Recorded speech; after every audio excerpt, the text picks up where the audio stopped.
এটি হচ্ছে কুমিল্লা দাউদকান্দি সোহেল প্রবাসী জনাব মোহাম্মদ সোহেল ভাইয়ের ডুপ্লেক্স ভবনের রিটেনিং ওয়ালের অংশটি এটি, যেদিকে 7.5 ফিট সয়েল রিটেইন করবে এবং 2 তলার ফাউন্ডেশন হিসেবে কাজ করে টিকে থাকবে এই ওয়ালটি।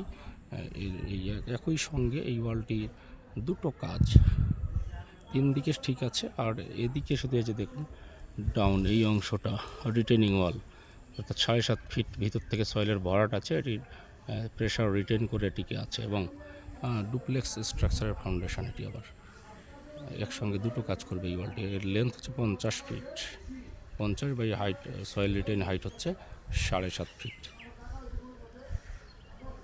এগুলো খুবই একটি সেন্সিটিভ ওয়ার্ক, আপনারা এগুলো করার সময় বিশেষ ইঞ্জিনিয়ারিং সতর্কতা অবলম্বন করে করার চেষ্টা করবেন, অন্যথায় বড় ধরনের ক্ষতির সম্মুখীন হবেন।